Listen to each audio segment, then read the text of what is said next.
पहला प्रश्न है, सर्कस का एक कलाकार एक 20 मीटर लंबी डोर पर चढ़ रहा है जो अच्छी तरह से तनी हुई है और भूमि पर सीधे लगे खंभे के शिखर से बंधा हुआ है।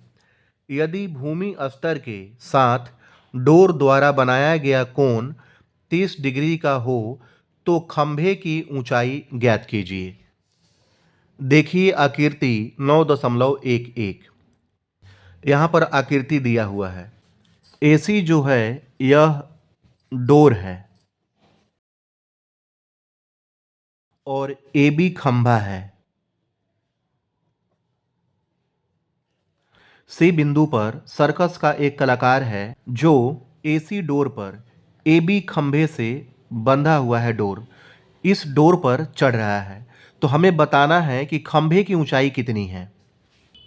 यहाँ लिखेंगे AC बराबर 20 मीटर और कोण C बराबर क्या है 30 डिग्री और AB जो कि खंभे की ऊंचाई है हमें ज्ञात करना है।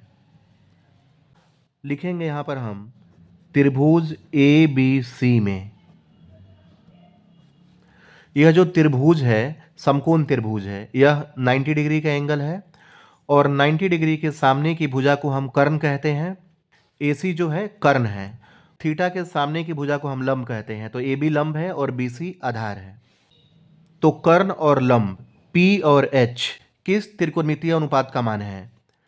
तो यह जो मान है साइन थीटा का है। साइन थीटा बराबर होता है P/H लंब बटा कर्ण और कोसेक थीटा बराबर भी होता है H/P कर्ण बटा लंब। इन दोनों में से किसी एक का प्रयोग करेंगे।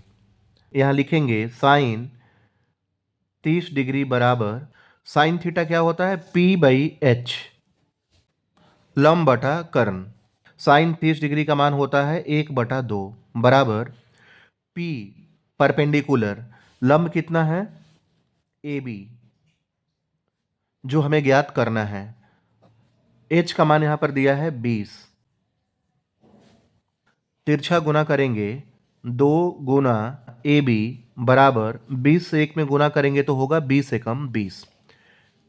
इसलिए AB बराबर 20/2। 2 से 20 कट जाएगा 10 बार में, 2 दहाई 20 10 मीटर। खंभे की ऊंचाई कितनी आ गई 10 मीटर। यहां लिखेंगे हम अतः खंभे की ऊंचाई